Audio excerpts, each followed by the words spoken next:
She only had one arm, a plastic raincoat, and a village that depended on her courage.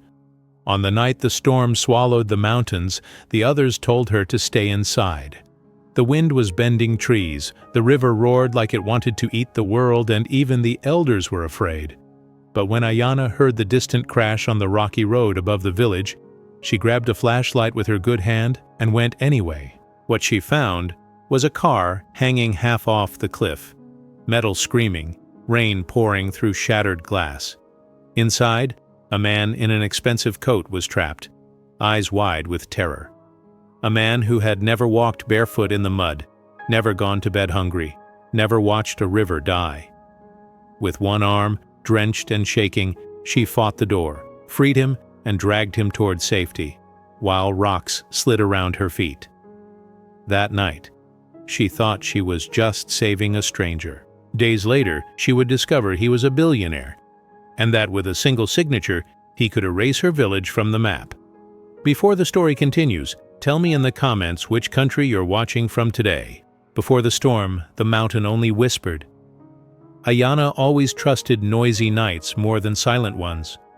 When the forest was loud with frogs and boys laughing by the river, she knew what lived in the dark. But that evening the air felt heavy, pressed against her skin, like the world was holding its breath. She sat on the step of the small wooden house she shared with her grandmother, cradling a metal mug of lukewarm tea in her left hand. Her right sleeve hung neatly folded and pinned, empty, brushing her ribs whenever a nervous wind passed. Down below, the scattered lights of the Indigenous village blinked on, weak yellow points against the growing black. Someone was chopping wood. A baby cried. A dog barked once, then went quiet.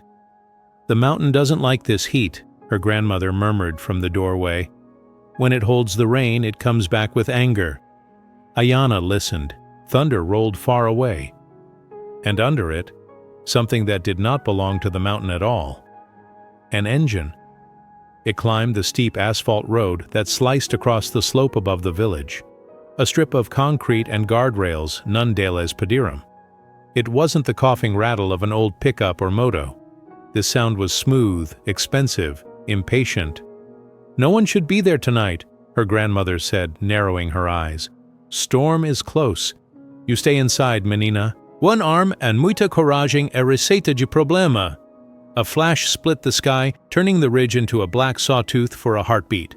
Thunder cracked on top of them.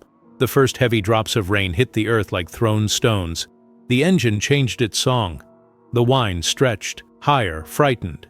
Tires skidded on wet rock. Somewhere above, metal scraped brutal against stone. Then a sound like the breath being punched out of a giant's chest. Silence. The kind that made her skin crawl. Ayana set the mug down carefully. "I just want to look," she said. "Ayana?" Her grandmother's voice sharpened. "You know how far that road is. You know how fast the water comes down. Deixa o destino cuidar de quem desafiou o tempo." "If they fall," Ayana replied quietly, "they fall toward us. The mountain doesn't choose where the rocks stop. Someone has to." She didn't wait for permission that wouldn't come. With the practice of someone que já fez tudo como uma mão desde criança, she grabbed her plastic raincoat from a nail, shook it open, slipped her left arm in and pulled the zipper up with her teeth. The empty right sleeve flapped uselessly. An umbrella would need two hands, so the storm would get her face. She ran. The narrow dirt path that zigzagged toward the upper road was already turning to mud. She knew every root and stone by memory. Bare toes inside tired sandals dug for grip. Her flashlight beam danced ahead, clumsy in her left hand, throwing quick ghosts of light on trees, rock, sudden drops. The higher she climbed, the louder the storm got. Wind screamed along the cut where the asphalt clung to the mountain. Rain no longer fell, it hurled sideways. At a break in the trees, she saw them. Headlights tilted at an impossible angle. Her chest tightened. "Please, not over the edge," she whispered to nobody. She reached the road, lungs burning, raincoat plastered to her skin. The world narrowed to three things: the drop on one side, the rock wall on the other, and the car trapped between them. It sat half on, half off the asphalt. The front wheels still clung to the road, the rear hung over nothing. The guardrail was bent outward like a broken arm. One headlight shone straight into the open darkness. The other lit the wall, and the terrified face pressed behind shattered glass. A man in a ruined suit, maybe late 40s, hair slicked to his forehead, tie twisted, white powder from the airbag on his jacket. His hands strangled the steering wheel. His shoulders shook. When he finally saw the small figure in the raincoat, the shock in his eyes almost overpowered the fear. "Stay back," he yelled, voice cracking. "Don't come any closer. Your weight, it'll pull us over." He was right. Every extra movement made the car creak. She stepped onto the asphalt anyway, keeping low, testing each slick patch before trusting it. The flashlight beam slid to the front tire closest to the edge. There was less than a hand's width of cracked concrete between rubber and empty air. Tiny stones crumbled and fell, swallowed instantly by the dark. Ayana's heart pounded so fast it felt like one solid buzz. "Is the engine off?" she shouted. "Yes," he barked. His accent chewed the words like gente da cidade. "The brake won't hold. If I move it slides. I can feel it." "Look at me," she cut in. It took effort, but his gaze dragged from the drop to her face. "I'm Ayana," she said. "My village is down there. If you fall, maybe você não cai sozinho. I'm not letting the mountain decide who else dies tonight. Entendeu?" His eyes flicked to her empty sleeve, stuck to her side by rain. You're a child," he stammered. "You only have one arm." She didn't blink. "And you have none outside that car," she said. "So right now, I'm winning. Your seatbelt, is it stuck?" He swallowed. "Yes, it jammed. If I reach down, the car moves." She edged closer, feet wide, feeling for every grain of friction. The front end dipped a little beneath her weight, then stopped. The sound clawed up her spine, but she didn't freeze. "Good," she said. "That means you're still on the ground." She reached the driver's door and grabbed the handle. The metal was freezing under her fingers. It didn't move. "Unlock it," she yelled. He fumbled at the controls with shaking hands. A soft click barely rose above the storm. "On 3 I pull," she said. "You lean forward, devagar, toward the mountain, not the cliff.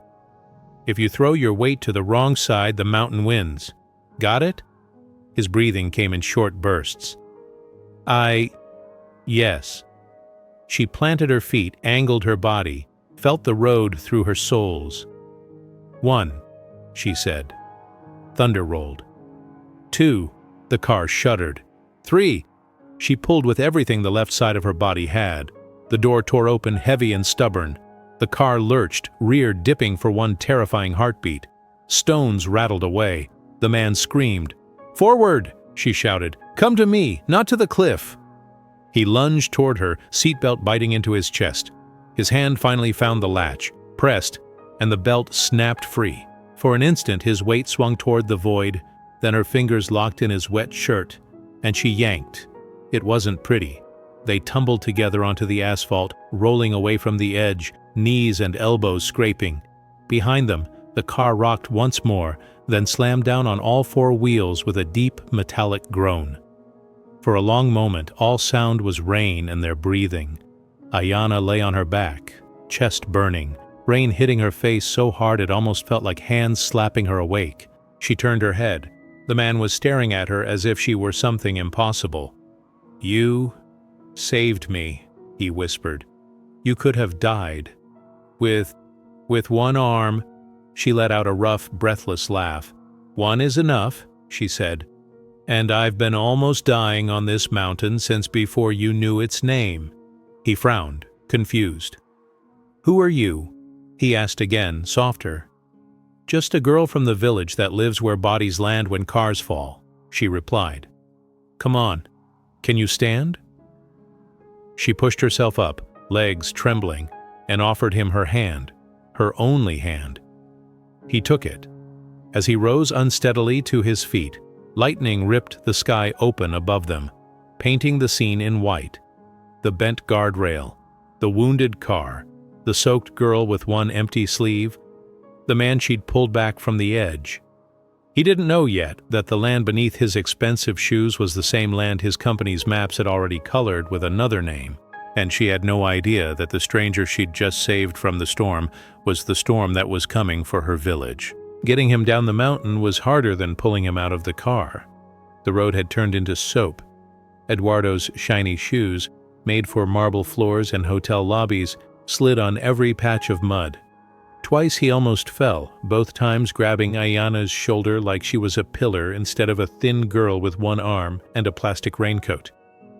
"Slow down," he gasped. "Please." "This is slow," she answered, breath misting in the cold rain. "If the mountain lets you walk, don't argue with it." Shh.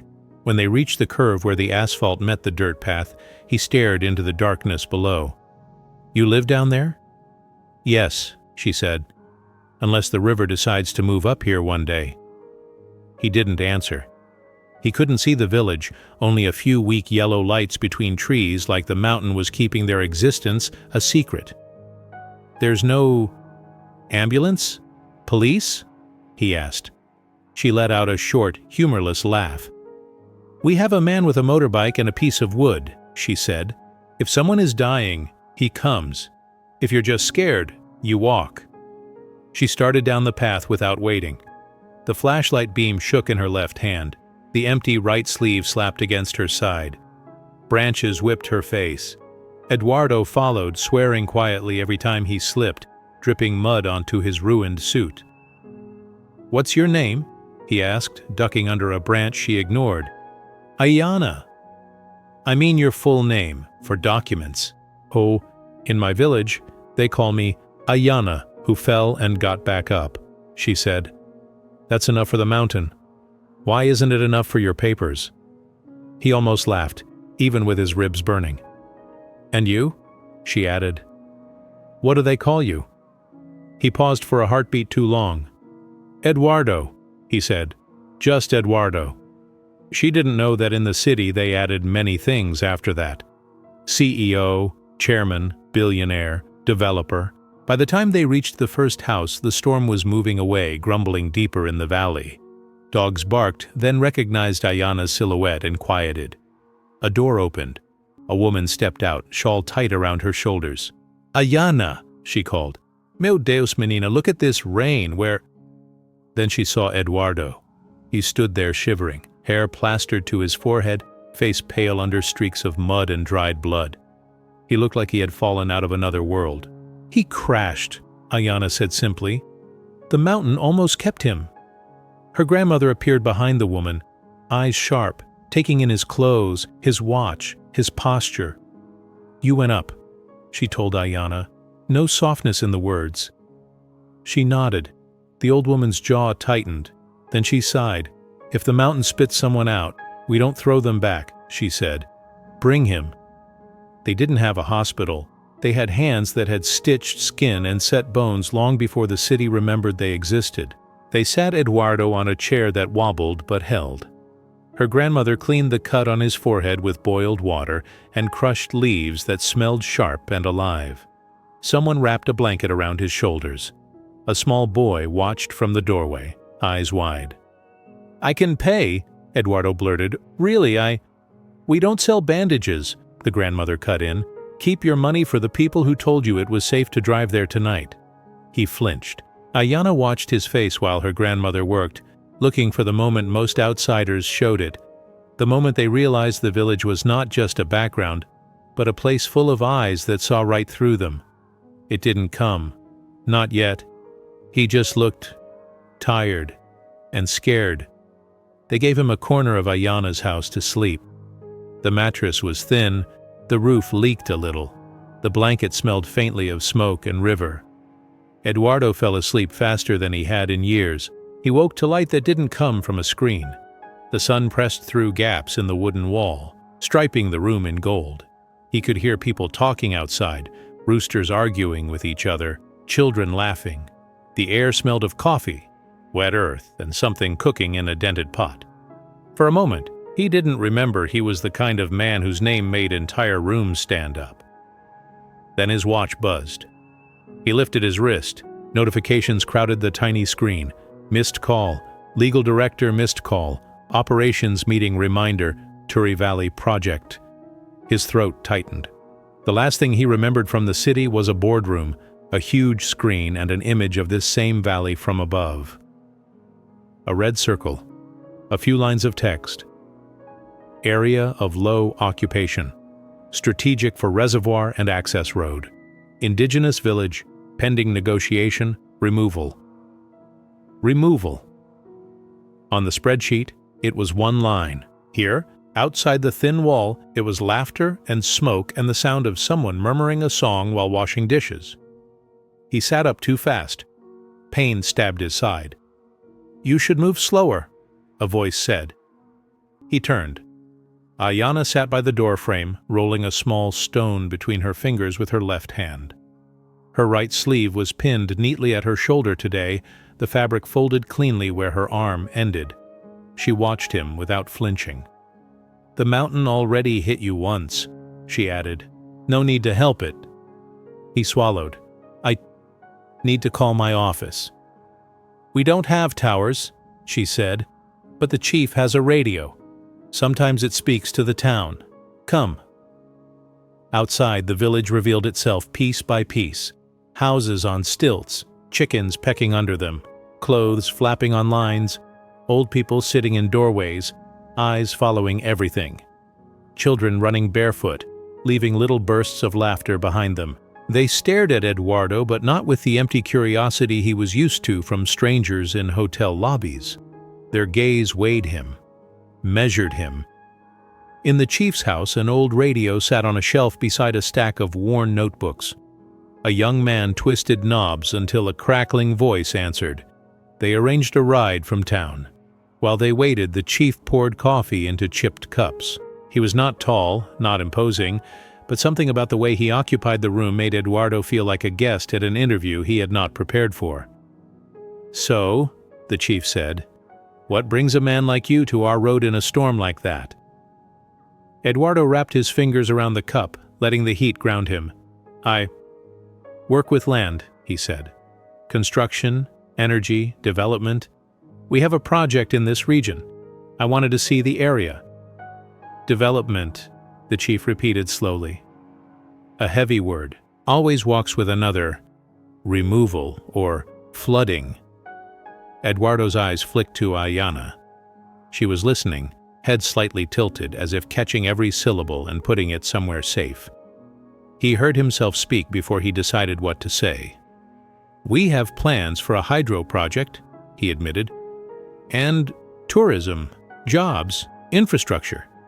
The chief's gaze did not soften. "And our village?" he asked. "On your maps? Does it exist?" Eduardo thought of the slide labeled Impacts with 3 bullet points and a footnote. Relocation of one small informal settlement, subject to government mediation. On his tongue, the prepared phrases tasted like chalk. "The government would work with you," he said carefully.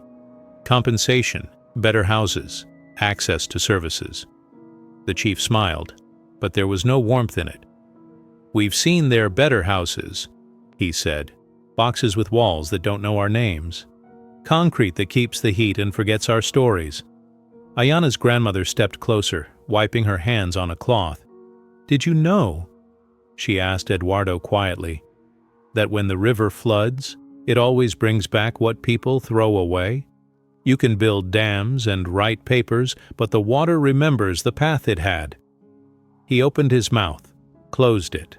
For the first time in a long career, he had no ready answer. The rumble of an engine saved him from having to invent one. A rusty pickup truck rolled into the village, 2 men from town in the cab. Their faces lit up with relief when they saw Eduardo. "Dr. Eduardo," one shouted, using the title everyone in the city used for rich men. "We thought you were at the hotel already. Your driver called half the police station." Ayana blinked. "Doctor. Not Seu Eduardo. Not Mocho. Someone important. The chief stood. So you are doctor of something after all, he said. Not just lost man. Eduardo's chest felt tight. He shook hands, thanked everyone, made promises he couldn't hear over the roar inside his own head. At the truck door he turned back. Ayana stood with her grandmother, hair still damp, empty sleeve pinned like a quiet flag. "Thank you," he said to her, and this time the words came out raw. "You saved my life." She nodded once. "Then maybe one day you can save ours," she replied. "If the storm you bring is bigger than the one that almost took you." He had no idea what to do with that sentence, so he carried it with him all the way back to the city. Days later, sitting in his office with the valley spread out in high resolution on the screen, her words were still there. And when his legal director dropped a folder on the table and said, "We've confirmed the Indigenous community in the impact zone. Here are the names of the leaders and one key young resident we might use as a bridge." He opened it and saw, printed in black ink above a low-resolution photo, Ayana, one-armed Indigenous youth, local reference in the village.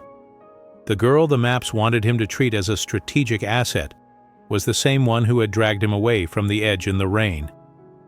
Vosé. For weeks, the mountain heard more engines than bird calls. Trucks crawled up the road with men in helmets and vests. They hammered poles into the ground, measured distances, pointed at the river with metal sticks that beeped. Drones buzzed overhead like strange, annoying insects, mapping a place that had never asked to be turned into a picture. At first, the village watched from doorways. Then they gathered in circles, voices low and sharp. "They said only studies," one man muttered. "They always start with studies," an elder replied. Then one day a paper appears saying this is no longer our home. Paper had started most of Ayana's pain. First the paper in the hospital that said amputation after the infection in her shattered arm. Then the paper her father signed without understanding, giving permission for the road to cut the mountain for public interest. Now there were more papers circulating in distant offices with words like reservoir, flooding, relocation. Every time someone said relocation, her grandmother flinched like she'd been slapped. "You can't relocate a grave," she said, "or the stories people told in that exact corner of shade by the river. They don't fit in boxes." One evening, Clara, the NGO woman from the previous story of your channel or someone very much like her, arrived in a battered car, dust on her glasses. "They're moving fast," she said, sitting at the chief's table while children listened from the doorway. "Public hearings in the city, documents, beautiful words. They've already framed this as clean energy and jobs. The village is just a line under impacts." "Impacts," the chief repeated. "Nice way to say breaking bones." Clara hesitated. "The company's CEO will be at the hearing," she added. "He's the one pushing the project. Name is Eduardo." Ayana's cup stopped halfway to her lips. "Eduardo," she said softly. Clara nodded.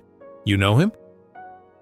She saw again the car hanging over the edge, the white-knuckled hands, the way his fingers had gripped hers when she pulled him from the door. She heard his voice in the chief's house saying, "Development," like it was a blessing instead of a knife. "I saved him in the storm," she said. "I didn't know he was the one calling this empty land." The chief's eyes closed for a moment. "So the man your arm pulled back," he murmured, "is the one whose pen wants to push us out." And Clara unfolded a paper from her bag. Another map, another neat colored shape where lives actually were.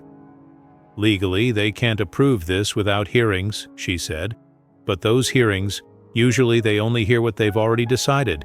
If we want to change anything, we need someone they cannot ignore. A story stronger than their slides." Her gaze landed on Ayana. "I know you didn't choose this," she said gently. "But that night on the mountain, you stepped into the story. Now the cameras want you too." The City Hall auditorium smelled like old wood and new lies. On the stage, a long table waited with microphones lined up like small metal soldiers. A banner behind it read, "Public Hearing, Turi Valley Hydro Project, Clean energy for all. On one side of the room sat men in shirts with logos, journalists with cameras, a few curious citizens. On the other, scattered indigenous people from the valley, some in simple shirts, some in traditional necklaces and faces painted for war, not with arrows, but with words. Ayana sat in the front row, her grandmother's hand resting on her knee. The empty sleeve of her blouse was pinned more carefully than ever, like a medal. Eduardo hadn't arrived yet. When he did, he came through a side door, flanked by advisors. His suit was perfect again. His hair had forgotten the rain, but when he saw her there, looking straight at him, something in his step faltered. For 1 second they were back on the mountain, rain screaming, car tilting, her one hand pulling him toward the ground. Then a flash went off. The spell broke. "Dr. Eduardo, look here," a reporter called. "We heard the young indigenous girl who saved you in the storm is here today. Is it true?" His communications director smiled fast. "Yes," she said smoothly. "A powerful symbol of how this project can bring worlds together." "We'd like a photo of both of you later," the reporter insisted. Eduardo nodded mechanically. When they took their places at the table, he found his name on a small card printed in bold. Eduardo Valles, CEO, Turi Energy Group. Beside that, State Secretary of Infrastructure, Environmental Agency Representative, and at the end, Community Representative, Indigenous Village. The card there was blank. No one had decided which name to print. The hearing began. The secretary spoke first, all numbers and curves and megawatts and national interest. The environmental representative followed, showing diagrams of fish ladders and reforestation programs, as if trees and fish could be told where to be beautiful on schedule. Then it was Eduardo's turn. He stood, clicked a remote, and the screen behind him lit with images of sparkling water, happy families on boats, smiling workers in hard hats. "Our project," he said, voice deep and controlled, "will bring clean energy to thousands, create jobs, and put this region on the map. We are committed to mitigating all impacts and respecting the law." Every sentence had been polished by teams of people. None of them had mud under their nails. When the time finally came for questions and community statements, the moderator, a pale man with a tired smile, looked genuinely nervous. "We ask that everyone be concise," he said. "We have limited time." Several people spoke. A shop owner from town worried about traffic. A small farmer asked about his grazing land. Each answer was some variation of, "We will study," "We will compensate." Then the chief of Ayana's village walked to the microphone. He didn't bring notes. "My grandparents are buried where your map says reservoir," he began. "On your screen they look like a blue shape. In my memory they are stories, hands, smiles. Can your dam hold that?" A few people shifted, uncomfortable. "You talk about impacts," he continued, "like stones falling in water. But you don't stand where the waves hit. Don't tell me about relocation like you're offering a gift. I've seen your concrete houses. Their walls do not understand our songs." He stepped back to a mix of polite applause and tight jaws. The moderator cleared his throat. "We also have a young resident here who became known recently after a heroic event," he said, eyes flicking to a note passed to him. "Ayana, from the Indigenous village. Would you like to speak?" Dozens of lenses turned at once. She rose on shaky legs. Eduardo felt his mouth dry. When she reached the microphone, it was almost as tall as her. An assistant adjusted it downward. From where he sat, Eduardo could see the small tremor in her hand as she held the stand. "Good morning," she said. "My name is Ayana. I am from the village your documents call informal settlement." A few chuckles died quickly. "You already know me as the girl who saved a man in a storm," she went on. "That night, the mountain tried to take one life. I fought it with one hand. I wasn't thinking about money or jobs or documents. Only that if I didn't try, someone would die in front of me. Her gaze slid to Eduardo. The man in that car, she said, is sitting there. Cameras swung. On screen, his face appeared beside a photo of the smashed car someone had leaked online. The room buzzed. She pressed on. When he woke up in my village, we gave him coffee. We patched his head. We didn't ask how much he had in the bank before we boiled water for him. Her grandmother sat straighter, eyes shining. He told us he worked with land, Ayana said. He used words like development, infrastructure. We heard them like thunder far away. Now we know what storm they were bringing.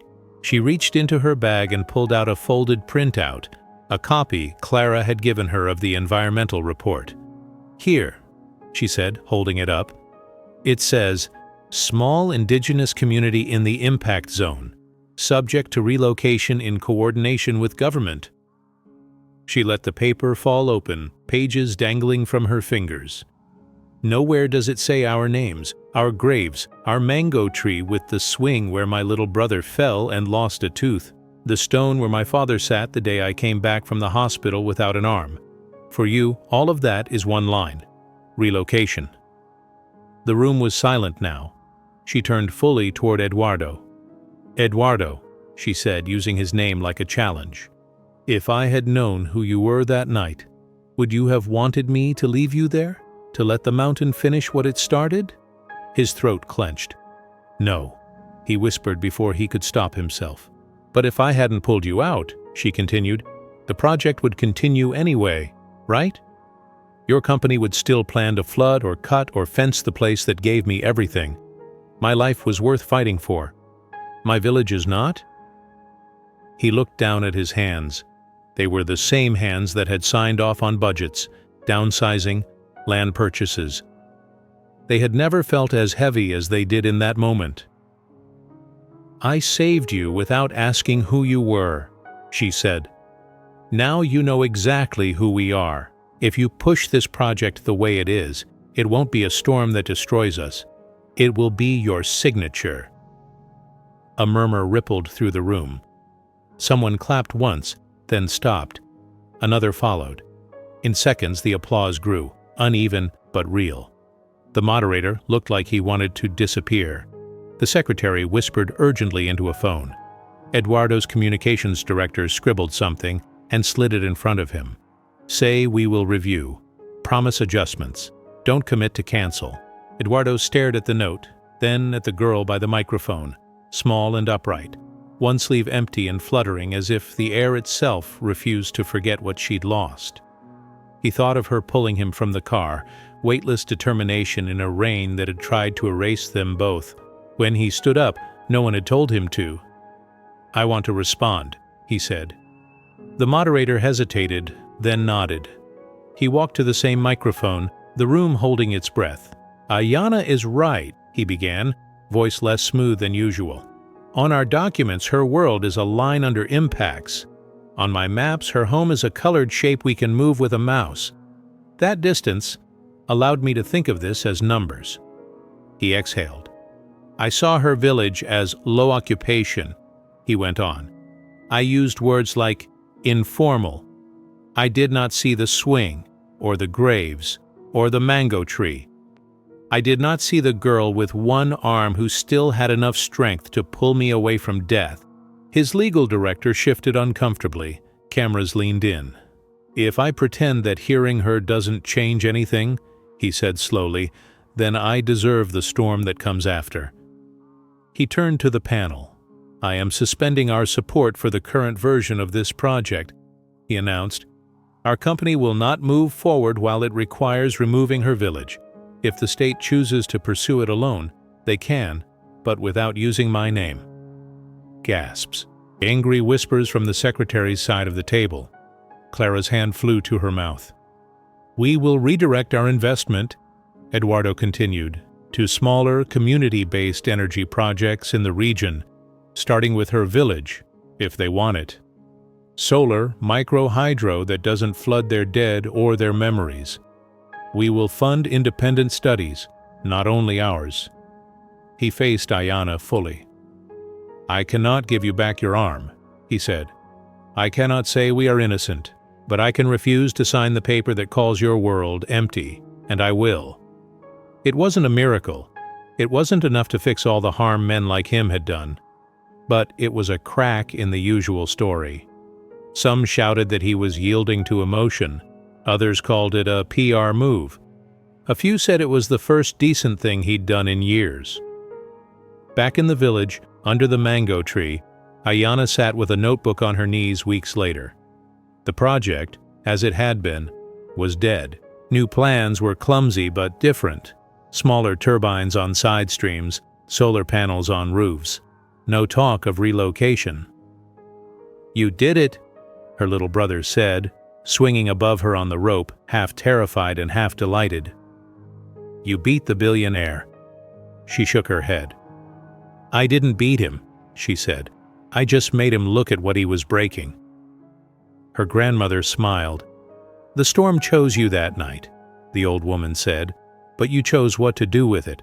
Ayana touched the pin at the end of her empty sleeve, then picked up her pencil with her left hand. Shapes formed on the page, lines, arrows, little symbols for sunlight and water flow. One-armed, indigenous, poor, and now, maybe, an engineer in the making. Far away, in an office with a view that finally felt too high, Eduardo sat with a different kind of map spread on his desk. Not where he could take, but where he could repair. In the upper corner, where the Valle do Turi used to be outlined in red as Project Area, someone had written, in small, stubborn letters, "Ayana's Village, do not touch." He didn't frame it, he just kept it there, a reminder that one girl in a storm had done something no investor ever had. She had turned the man who was supposed to destroy her world into someone who, at the very least, could no longer pretend he didn't know it existed.